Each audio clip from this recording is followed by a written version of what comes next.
Hi, my name is Lisa Russell, and thanks so much for joining my webinar series, which is intended to provide insight and resources for both artists and creative professionals and global health advocates who are interested in developing international creative projects. This is webinar number 1, which basically gives a background into my personal journey becoming a filmmaker and artist curator for UN NGO agencies. It's intended to set the stage for my other webinars, which are more practical in terms of giving you the tools and the resources to launch your own project or career as an international artist. I wanted to state that I'm not speaking in any official manner or representing any organization or institution. This is purely my own personal webinar series. I'm just going to start off and just give you kind of a background to my journey of becoming a filmmaker and doing this incredible work. I've been able to travel extensively around the world. I've been paid for it. I've had great experiences, and I really feel like I love my career, and I'm happy to be doing what I'm doing. So thank you for joining me on this webinar. So I'll just start off by introducing myself. So my name is Lisa Russell, and I do work as a filmmaker, but I didn't actually go to film school. But what I did, what I ended up doing is I ended up getting my master's in public health. That was the career kind of path that I chose, and I landed my first gig working in the war zone in Kosovo and Albania. And I loved what I was doing. I was working in refugee camps. I was helping develop programs for women and children. But I had an experience there that really sort of sparked my interest in becoming a storyteller. And that was, I had been asked to escort Kitty Dukakis to a high-level meeting in Albania with a group full of women who were running really amazing programs in the refugee camps. And we were sitting at the U.S. Embassy in Albania, and I remember these two women in particular looked really, really upset to be in the meeting and with this group of people. And when we went around the room, they said, you know, we're really upset with the journalists who are coming in to the refugee camps. And they said they're coming in, they're really focused on telling the story about rape being used as a tool of war. And for the war in the Balkans, that was a very big problem, a very big story. But they said they're coming into the refugee camps saying they only have 3 days to do this story. They need to speak to women who've been raped. Can you raise your hand if you've been raped? And they said, you know, not only do we feel that this is disrespectful to what our people are going through, but they said something that really, really, just really stuck in my head. They said, we fear that at the end of this war, we will no longer be remembered as Kosovar women, but as Kosovar women who've been raped. And that was really deep for me, especially working in sort of the global health and development community, because those stories were paramount, the stories of exploitation and victimization. And I just started looking at all the PSAs, the films, the news reports, and everything coming out, both about the war that looked nothing like the experience I was having, but also in terms of, you know, women in Africa, children in Africa, refugees, people affected by HIV/AIDS. And it was just these like one-dimensional exploitative storyline. And so it sparked an idea for me to want to become a storyteller. And so I joke that I didn't go to film school, but I sort of went to film school because I spent basically 3 years of my life giving up everything else to focus on learning the craft of filmmaking. And so I learned how to direct, I learned how to shoot, I learned how to edit, and I basically became a one-person crew. And because I had worked in the UN sort of development world, I sought projects working with them. And so since then, I've been contracted by agencies to shoot stories all over the world. And again, when I started my career, I sort of was walking in between these two worlds, the sort of UN, NGO world, and then the film world. And at the time, the film community didn't really see the types of films I was making as sort of credible because they were more advocacy-based, they were short films. And so I was in this weird in-between space. And again, you know, I'm excited because things have changed, and I feel that the film community, the documentary community is embracing more of these sort of collaborative projects and, you know, films to increase civic engagement, unlike they were when I started my career. So I absolutely love what I do. I've been, you know, lucky to really have seen, I mean, just an incredible, diverse, amazing world through my own eyes, and I really value and I appreciate the experiences that I've had. But at the same time, whenever I would go to Africa, for example, I would have my African friends, my artist friends mostly, say to me, we love that you're here, we love that you come to Tanzania, but why is it when you come to Tanzania, you like to show the bad parts of Tanzania? And I said, I hear you, but I work for UN NGO agencies, which means that I focus on global health problems. So how can I, for example, tell a story about a woman living with, this childbearing injury called obstetric fistula that I did a lot of films about? How can I do a story about a woman with fistula without showing, the incredible physical difficulties these women experience? Or, how can I make a film about the impact of war on young people without talking about this young person's family being massacred by militants? So I was stuck in this weird thing of not wanting to be like a journalist who were in the refugee camps in Kosovo, but at the same time wanting to sort of change the narrative and show a different light on global health and development topics. But the solution was never, showing poor people smiling. That was sort of, I think, a trend at some point where it's like, well, let's just show people being happy. Well, that's not the solution either. I felt it was a lot more complex and deep than that. So at one point I got asked to speak at this event called the Social Good Summit, which happens every year during the UN General Assembly. And they asked me to sit on this panel called The Power of Film. And it was a panel that I know was intended to sort of highlight the incredible work I had done with a couple of my films to raise awareness about maternal health issues. But what I started to do is I started to ask questions that if film is so powerful, which it is, and if art is so powerful, which it is, who has the right to be making films about, African women if you're not African? Who has the right to be creating art about another culture that you are not part of? And I really struggled with this for years, and I almost quit my job a couple of times because, I never wanted to be sort of the exploitative storyteller, really, again, highlighting the suffering and victimizing people from around the world. And then I didn't want my work to be the brunt of what Saturday Night Live did for a skit called 39 Cents. And so I really started backtracking and thinking critically about the role of media and arts and cultural producers in working in international spaces. And I'm kind of giving you all this background before I get into sort of some suggestions on how to break into that, because I think it's very critical that people entering into the storytelling and global development have some insight and some, self-reflection about privilege, about power, and all of these things before going into this space. It will make you a much more effective content producer. It will make you a more ethical content producer. And so I'm just sort of sharing my journey, my stumbling blocks, my breakthroughs or whatnot. So what I came to realize is that people like me, artists like me, filmmakers like me who do this type of work, we walk in with a position of power.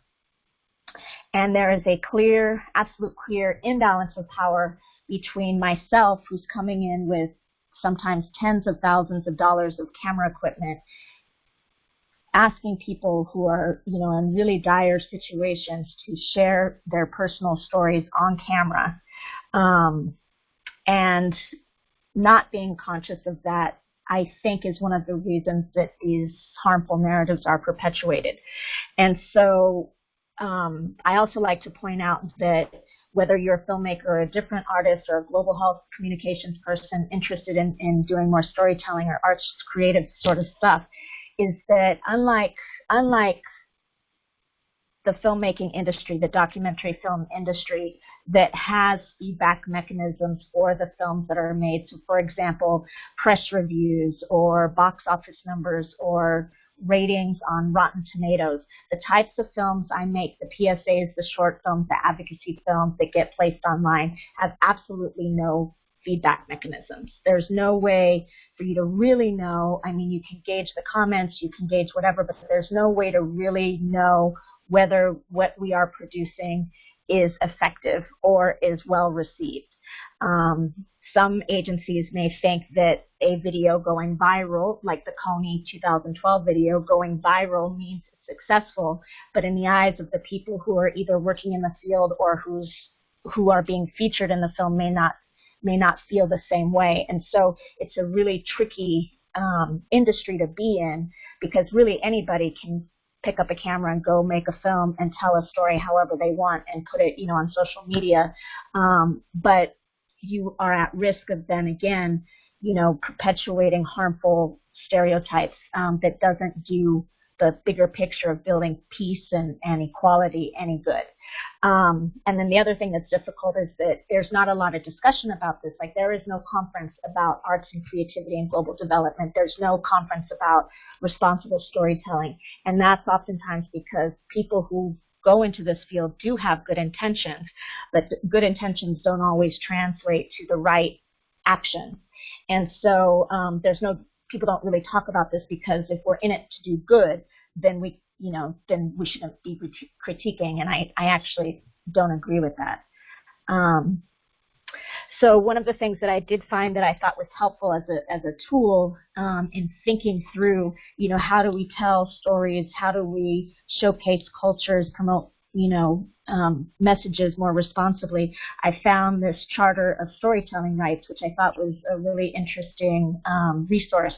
And it's set up like the UN Charter of Storytelling Rights, where it has a series of articles. And it talks about the rights of people whose stories are being told. And I'm not going to read through all of this. You're welcome to skim through it. I'll just leave it for a couple of seconds before the next one. But I thought it was a really interesting thing to look at and think about when coming up with an idea for a project.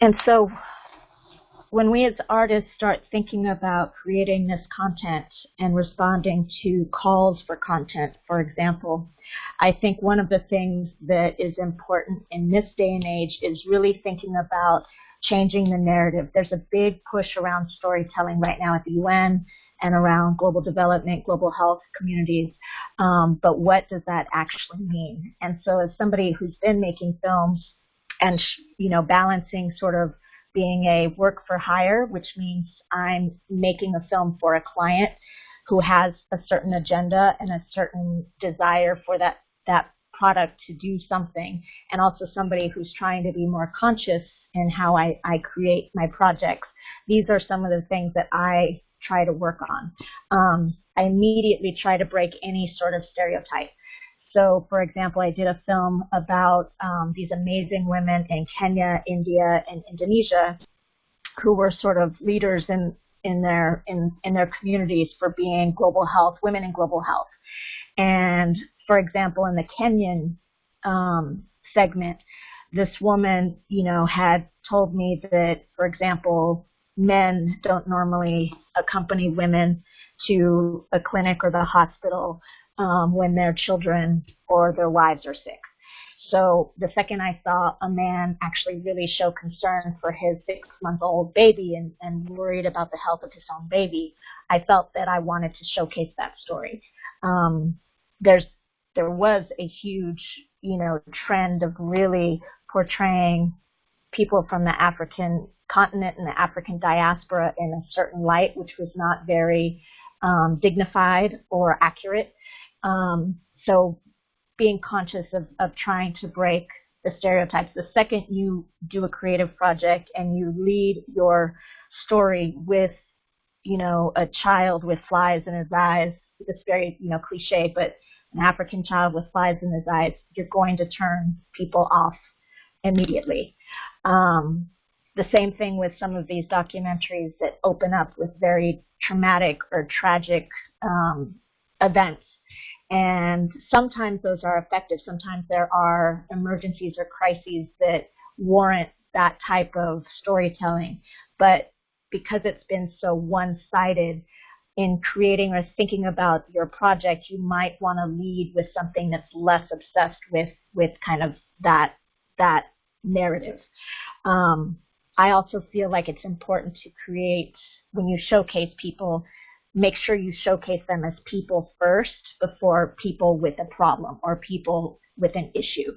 So when, for example, I did a film about the impact of war on young people, one of the young people who was profiled was this young man from Liberia, and he had a really tragic story. He lost his father during the war, and he lost his mother to HIV and AIDS. But the light coming from this young man was amazing. And so when he wanted to show me where he lived, and he lived in this relatively small hut, that I had to duck under a bunch of straw, grass to get into it. So as soon as I got in and I was following him with my camera, he flicked on the light, and he had cut out either hundreds, if not thousands, of pieces of magazines, like colorful advertisements or whatnot, and he glued them all on the top of his ceiling. And so when you walked in, it was like immediately like a festival, a party, and he was so proud of it. He was so proud of his small hut, and the picture of the soccer player that was his hero was pasted on his wall, and he really didn't have a lot, but he was so proud of what he did have. And I felt that was something I needed to show first, as again, as a young person, before a young person affected by war. And that's because people would gravitate more towards him and feel more invested in his story, so that when we did talk about the loss of his parents, it would mean more, it would have more, would be more significant, more compelling. So I feel like when you're telling stories, for example, character-driven stories, make sure we see the people, no matter where they are in the world, as people we can relate to. Everybody cares about their friends, their family, wants to live a dignified life, and we need to show that instead of just showing suffering. Which leads into the next thing about finding common values to connect with. Again, the story about the woman in Kenya, she has 2 children, and showing the fact that she cares about her 2 children is universal to a lot of women, to a lot of parents around the world.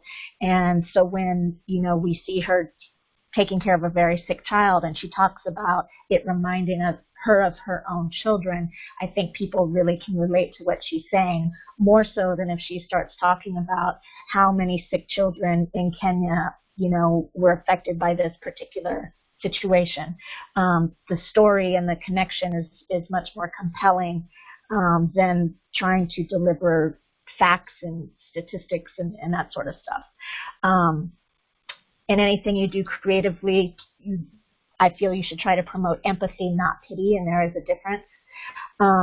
Another thing is, whether it's a poem or a song or a film, it's good not to try to tell the story up front. I've seen a number of documentaries, and again, I'm a filmmaker, so my go-to is film and cinema, but to not tell the story up front. So you don't want to start a PSA basically saying, in South Africa, 6 women who are HIV positive, are seeking treatment to prevent transmission to their children. You don't need to tell the story up front. And along the way of whether it is any kind of creative content, you want to keep the audiences intrigued. And I can go into depth about this, just even in terms of music or music videos or poetry videos, where sometimes we see sort of the same thing, and after a while you're gonna bore your audience, and that's not going to be very conducive to you creating a successful project. And also, there is this idea that, international stories do need to be like hard-hitting, stomach-wrenching, whatnot, but equally as effective, I feel, are telling very inspirational stories. Stories about individuals who have overcome incredible challenges, whether they're personal or cultural or societal, to achieve greatness, can sometimes be just as compelling as one that's really focused on difficulties or whatnot. So in the global development space, we talk a lot about changing the narrative. And because there's been such a history of harmful narratives being perpetuated that still exist today, that I felt it's useful for us to take cues from different sectors or different industries to look at how storytelling and arts and creativity is used in different spaces. So when you talk about the tech and innovation industries, a lot of times those stories will focus on solutions instead of problems. So if any of you have heard about this incredible innovation, which was done by a Harvard engineering student, a female engineering student, she created a soccer ball that basically, when it was played with, it would store kinetic energy, and then it could be used as a lamp at night. There would be a port where you can stick a I don't know what it's called, a little lamp, and so kids in places where they play soccer a lot during the day, but maybe don't have electricity to do homework at night. The soccer ball was a soccer ball they played with during the day, and then became sort of a makeshift lamp at night, allowing students to do better in school. So when you see stories about that innovation, you hear, you see more of the positive. The story is not focused on the lack of electricity in Sierra Leone or the lack of electricity in other places. It's focused on the innovation and what this innovation has positively done to solve the problem about lack of electricity. And so that's an interesting way to, again, shift the narrative and change the storyline. And then I also look to kind of my friends, to be honest. My friends and my social network is really, I hang out with socially conscious artists. They are my kind of group of people that I hang out with. And what I started to realize when I look at the stories they tell, or the music they make, or the poems they write, which oftentimes comes from a very authentic place, because a lot of artists I work with are actually struggling with some of the issues that are being dealt with in the global health community, whether it's teenage pregnancy or lack of employment, HIV/AIDS, a lot of these issues, they're tackling it from a very personal perspective. But what I've realized that they do is they really shift the narrative, because they don't focus on sort of charity and victimizing to evoke pity from their audience. They actually shift it to focus on justice, to promote empowerment, and those are two very different things. And I feel that, and one of my loves is to really collaborate with some of these artists to do, whether it's videos or campaigns or live performances that I curate at the UN, because they really bring a sense of empowerment to the stories that are being told and to the issues being presented. And then also just the music and arts and poetry and beatboxing and all of this has the power to really inspire people to participate and to get involved. And again, that's one of the selling points I use when I go to the UN and say, let's curate a group 7 poet group poem to open this conference. Let's do this, because that is incredibly powerful, and the potential of a relationship between the UN and NGO sector, which has access and they have resources, to partner with creative professionals who both have, incredible talent and they're very credible at the local level. If that partnership works out right, I believe it's a perfect partnership. And I'll go into that a little bit later, and again, why I feel that I really would love to train and inspire a whole new wave of artists and storytellers to be doing this work, because the work is there, it's necessary, and I feel that we have a huge contribution to make that hasn't been tapped in yet. So, why artists, why creative professionals? And I use the word artist very loosely, because there's a lot of different types of artists. There's celebrities, there's high art, there's street art, there's people who like doing arts and crafts. But the reality is that we as creative professionals have a very powerful contribution, because we're able to do a lot that policymakers and academics and diplomats are not able to do, because because art is passionate, it's visionary, it's popular, it's bold. It's basically all the things that I've been told the UN is not allowed to be. So again, we can be incredible partners. Now I just want to shift a little bit just to talk about some of the projects that I've done personally to hopefully just give you a sense of the range of creative opportunities that exist in this space, and also just to hopefully inspire you if you have your own idea for a project, whether it's a personal project you'd like to do because you work internationally anyway, or you are a creative professional that wants to tap into this world a little bit. I'm hoping that some of these activities that I've done can maybe inspire you to think outside the box a little bit. But I'll start off with, my first film that I did was a film on a childbearing injury that I kind of alluded to earlier called obstetric fistula, and it was a relatively unknown issue when I decided to make a film about it. There was, Oprah had done a feature on it, and it was before she did her feature, and there was a big documentary called A Walk to Beautiful that had profiled this issue as well and did really well. But before all of that, I decided to make a 15-minute advocacy video, and I got funding from a couple different sources, and I'm going to elaborate a lot in my second webinar about how to get financing for your own idea versus sort of responding to a request for a project.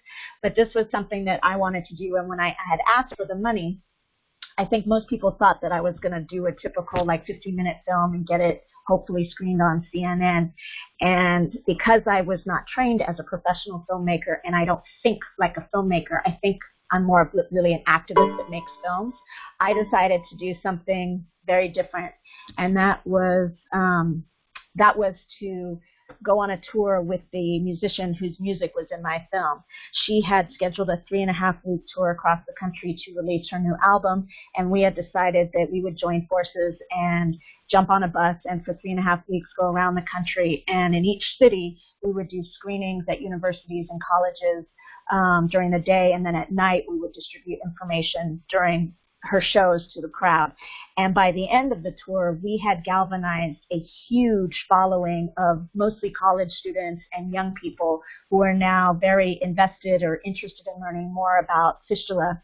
And the UN was so blown away by it, I actually had somebody, come in and say, we owe you an apology, we didn't get it. But you really did something amazing and different and wonderful. And so they thought it was great. And it really set the stage for what I wanted to do, as a filmmaker, collaborating with artists from that point on. Another project that I successfully got financed was creating an online remixer, taking creative content from artists from around the world, whether it's music or video clips or photographs or poetry, and put it in this remixer where users of it could basically pull and put together different elements and create their own PSAs. And that was a really interesting and successful project because it put the creative impulses into the hands of audiences, not just artists. And so we had a lot of youth conferences, for example, do workshops with it. We had a lot of people promote it, and so it was a really different, kind of techie but creative project for maternal health. And again, I financed it. I got $25,000 to build the remixer by an interesting way of seeking funding and financing from different players that, again, I'll go into in another webinar. In 2010, I brought a singer, a well-known Brooklyn singer named Maya Atuzena, and a couple of other artists to Tanzania, where we did a 3-day workshop collaborating with some of Tanzania's most well-known musicians. And we created a song called Mama Creator that was intended to raise awareness about maternal health in Tanzania. And we brought in specialists from the UN to talk about maternal health. We brought in, again, artists to kind of do their thing. And the song, that was both in English and Kiswahili, became really, really popular. The First Lady requested a copy of it. They played it on the radio. And it was just a really successful showcase of what building an international collaboration between artists could look like. And that was financed by the UN. There was a big conference, a high-level meeting at the UN about the impact of war on young people, and I brought a hip-hop artist from Sierra Leone named Baja to come speak about his personal experiences with, being an artist during the Civil War in Sierra Leone. And we ended up doing a music video that was promoted widely during the elections 3 years back, and also at political rallies. And so that became a big interest in looking at hip-hop artists in terms of peace and conflict in different regions. We opened up a youth conference, the EcoSouth Youth Forum, with a group poem, and basically the UN had a theme for this particular gathering. We took the theme, and then I worked with some of the youth poets that I work with in New York City, and we wrote this group poem that opened the conference. And it was very exciting. Both the youth envoy was there, the Secretary General was there, and again, allowing young people to share their voices, on a high level, at a high level meeting at UN was very, very effective, and they really enjoyed it. There's another, for the filmmakers who are on the call, there's an interesting program called Envision, which is a collaboration between IFP and the UN's Department of Public Information, where they highlight mostly feature films dealing with different development issues, which you can take a look at. You can Google it. But all this to say that, as somebody who's been working as a filmmaker at the UN, I actually really love my work. There's some people that said I could never work in a environment like that, but I think that if you find the right partnerships and you build with the right people, there's so much potential. There's also still a lot of obstacles to overcome. So, for example, UN has launched a new set of global development goals. So by the year 2030, they're hoping to reach all of these targets, and it's called Agenda 2030. It's referenced as the SDGs, which stands for Sustainable Development Goals. In the writing of the SDG, they had a series of town hall meetings where people from civil society, anybody could really come in and contribute to what they would like to see as part of these global goals. And I attended a few of the meetings, but there were very few artists in the room. There was myself and a radio personality. And we kept pushing to get the involvement or get arts and artists recognized in this document. And unfortunately, out of the 15,868 words in this SDG outcome document, art or artist is never mentioned, and creativity is only mentioned twice. However, I'm not going to go into all the details about the SDGs and the targets because it's a lot for this webinar, but there are targets where artists could actually make a difference by promoting certain ideas, by ensuring people have the access to information to lead healthy lives. And so this is where there's potential and a door that can be opened for artists to say, listen, we as a band, we are about solar power. I don't know, whatever the thing is. We could help you elevate SDG number 13 or 14 by the work that we do. And you find sort of the players who are focused on that particular SDG and make a case for why your song, your poem, your film could help promote it. And if they buy it, if they're into it and they're convinced, they can really help also promote your work to an international audience. And again, that partnership could be beneficial for both parties.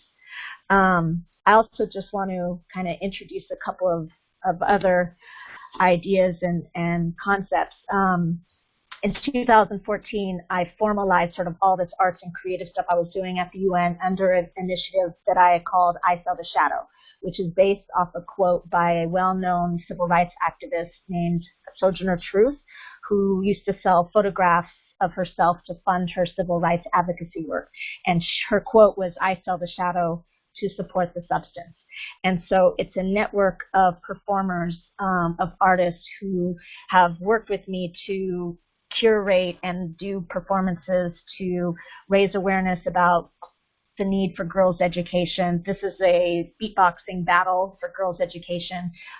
We've done poetry events. We've done musical events. I've worked with steppers from Brooklyn. Just a really strong network of artists wanting to use their talent for the social good.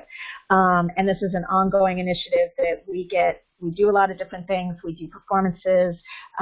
We have had meetings with the Assistant Secretary General. We, really promote more funding for creative collaborations. We have done workshops, for example, with Sierra Club, with UN Women, with Worldwide WCA, where it's more participatory instead of a lot of these conferences, which is kind of a lot of talk. We come in and we say, well, let's get these young people, for example, to participate in a writing prompt. And as teaching artists or as performers or writers or whatnot, we've helped cultivate their voices into, a poetic interpretation of this particular document. And that, again, has been very successful. So for you writers or writers or poets out there who work with the written word, there's a lot of opportunity to take this very dense material that often comes out of some of these meetings or these institutions and help translate it to a wider audience. And that was basically the basis for a project that I'm just going to show you because it's short and it's a good example. Climate change is an issue that a lot of people have claimed has been very hard for people to grasp because a lot of the scientists come out and they're talking about, CO2 levels and they're talking about statistics and data, and that's hard for people to really gravitate towards. So how can we use the arts, for example, to translate climate change into a more digestible issue for a wider audience? And I'm just going to switch over and show this video. It's only 2.5 minutes long to illustrate my next point. So I just want to make sure you can see this.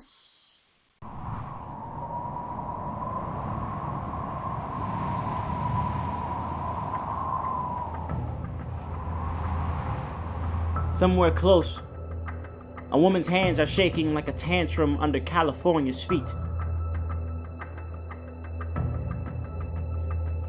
I can feel the sea level beneath her eyes rising like temperature. This warm body of water sitting on the edge of her sight, still as the calm after a flood falls like an empire. Tears running down her cheek like wildlife out of a burning habitat. Her lungs, 2 volcanoes sleeping under a blanket of smoke, screaming in a voice made of ashes hot enough to peel the skin off the sky. Fingers running through her scalp like chainsaws through a forest. She's stressed out. Gray as a rain cloud in a hurricane. There's a landfill-sized hole buried in the layers of her heart.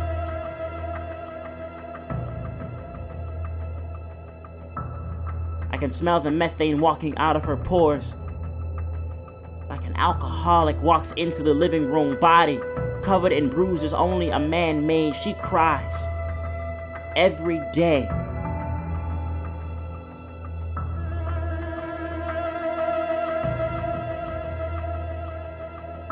And if you ask her how to make her stop, she'll tell you.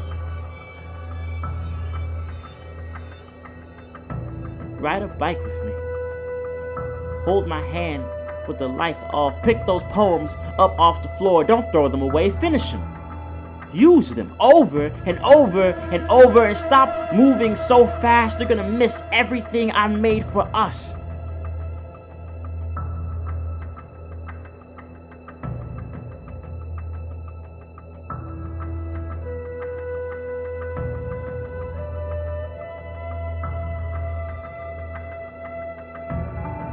Don't take me for granted. Treat me like you would treat your mother. Like I'm the only one you'll ever have.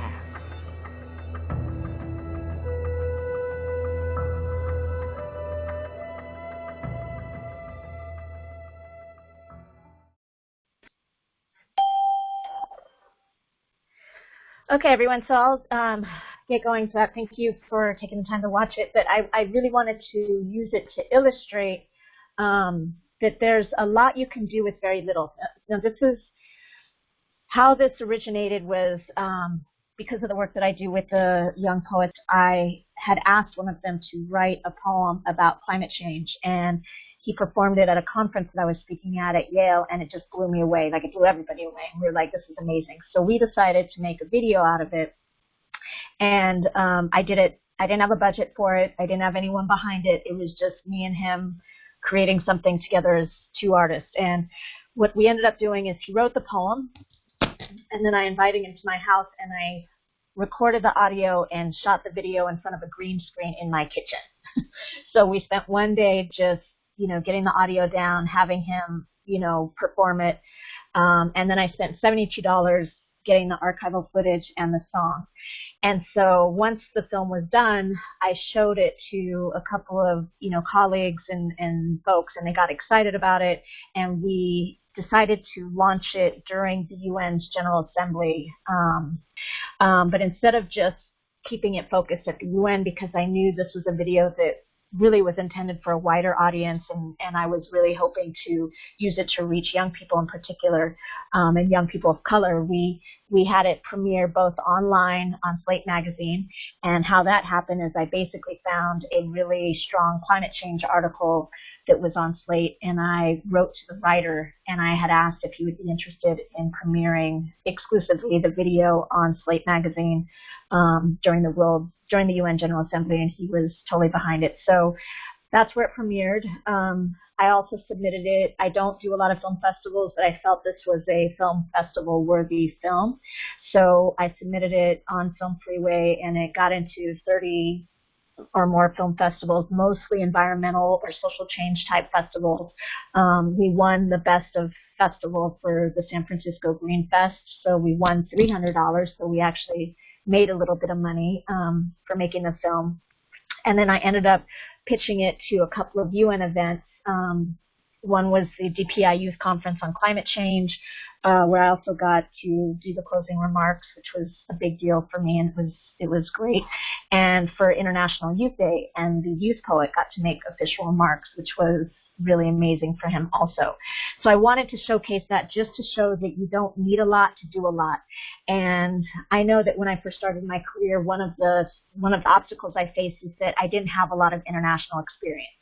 And so I wanted to work internationally, but I kept getting caught in this sort of catch-22 where it's like you can't do international work unless you have experience, but you can't get experience if you don't get the work.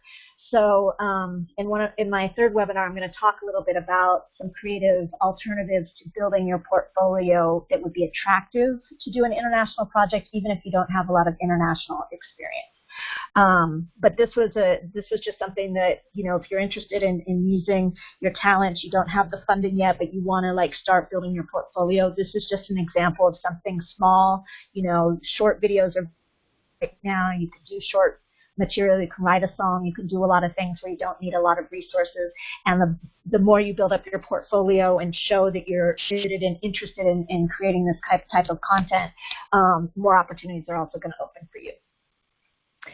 So that's to say that there are a lot of steps you can take to producing your own creative project that has an international focus. Ultimately, it'd be great, I feel, to have more artists as my colleagues in doing the type of work I do, whether it's at the UN or just building a community of people who are, very creative, very conscious, coming together and partnering and making some incredible work. So just some basic steps, and if you want to go further into this, I'm going to talk a little bit more about my other webinars, but just some basic steps to producing your own creative project and to really being credible in this arena. One is that you really need to know what's going on in the global health and development community. There's ways you can follow them. You can follow, get on mailing lists. You can go join Facebook groups, but there's a lot that you can do to just start getting a sense of sort of what's kind of, hot in the pipeline in this world and where you might most be relevant, because there are a lot of people who I know are better filmmakers than me, for example, who, because they don't know this information, they can't quite open the door. I had a really well-known, very accomplished filmmaker have an idea for a project that he wanted to do, which was about, I think it was about AIDS orphans in a certain country.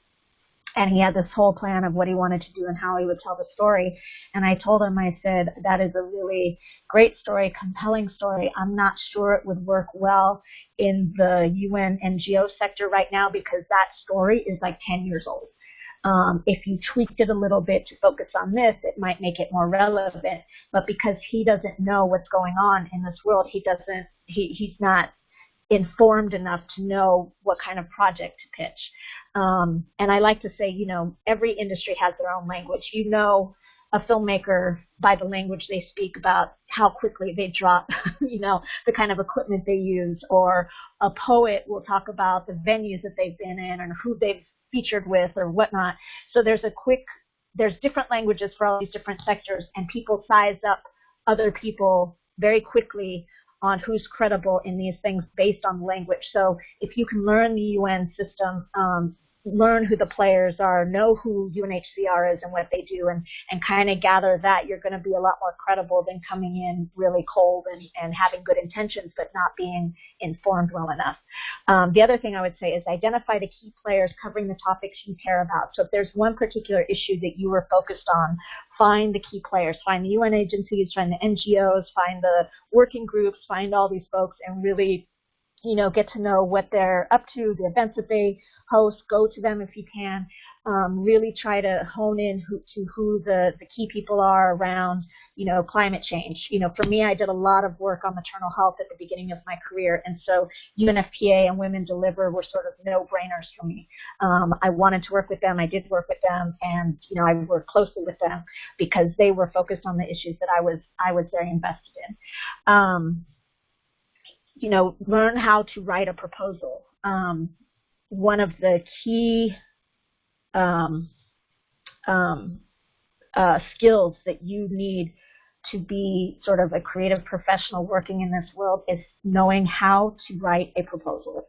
The RFPs that I get asked to submit to or that I bid on are sometimes 20, 25 pages long.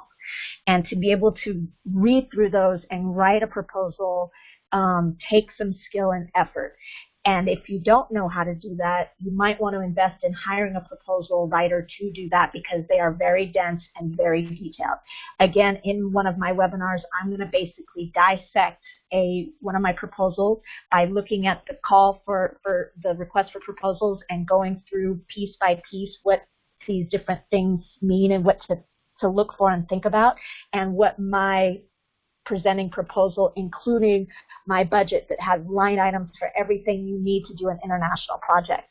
So you need to know how to write a proposal or a sponsorship, pitch to an organization who might want to give you money for your own idea. You should come with a strong portfolio. If you come in and you have, one project under your belt, you don't want to ask a UN agency for $50,000. It's just, unless you just you have incredible luck or you have just killed something on some level that they can't reject you, it's really hard to not have a very strong portfolio and ask for a significant amount of money. Now, there are creative ways to get around that again, I will go into when I talk about funding, but just know that writing a proposal or writing a sponsorship pitch is a really key thing that you need to know how to do. And then the last thing I would say is that these agencies get bombarded a lot by folks wanting to do projects or having an idea or whatnot, and sometimes they're like, yeah, okay, well, sounds interesting, but we've kind of already done this, or why would we choose you or somebody else? And I think for me, one of my selling points was, one, I was a one-person crew. I will not deny that the fact that my budgets were much smaller than a three-person crew had a lot to do with me getting a lot of work. And, you know, I delivered a lot of what they were looking for. But secondly, I was also very original in sort of how I did things. A lot of times, again, like the situation I explained to you where I went on a tour bus with a musician around the country, the UN kind of looked at me with a side eye like, you know, we're not really sure what you're doing. They've done that to me a couple times, but in the end, they're like, okay, we get it now because, you know, we see that we didn't see what you saw. So when I brought a youth poet with me to do poetry workshops in 5 countries, in Liberia, Lebanon, Colombia, northern Uganda, and in New Orleans. They asked me to scale down the poetry thing because the UN wasn't really, you know, into the poetry thing that much. But what happened is that the young people loved it so much that all of a sudden they're like, we want you to write a poetry toolkit for this film. So be original. Don't be so far out there that they're, you know, it's a little too much risk, but if you come up with an interesting idea of where your work can get seen or unique spaces that maybe they're not, you know, they don't always get access to, that's really, really helpful. And then my last slide is just to, you know, I'm doing a series of webinars because there's just a lot of material. I do workshops, in-person workshops. I go to schools, universities.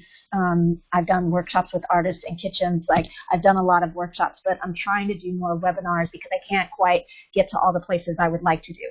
So if you feel this is something you want to continue in or continue along, I'm doing 3 more webinars. I'm charging $100 or $50 each. $100 for all 3 or $50 each, and they're focused on different things. So the next webinar is really going to be on identifying opportunities to do a creative project. So whether it's responding to a call for a creative project, I'm going to tell you where to look, the websites and places that you can look for those calls that you can kind of either keep your eye on or pay to subscribe to or whatnot. But they do put out calls for projects. Or alternatively, if you have this amazing project that you want to get funded, I will tell you how I've successfully fundraised for a couple of projects, even before I did my own first film. Like, I got my first film financed through a very creative mechanism that didn't rely on one entity, you know, giving me all the money for one project. So it is possible. If you have this burning desire to do a photo series, either because you're a global health student and you travel, you travel and you want to do something creative with the travels that you do, or you're a seasoned photographer who's like, I want to go do a series in a refugee camp in Jordan, I can help you put together a proposal that can help you put that together. The third webinar is how to write these proposals that I told you are grueling and I hate them, to be honest. But there is once you have a template for one, it's easy enough to tweak and alter for other opportunities.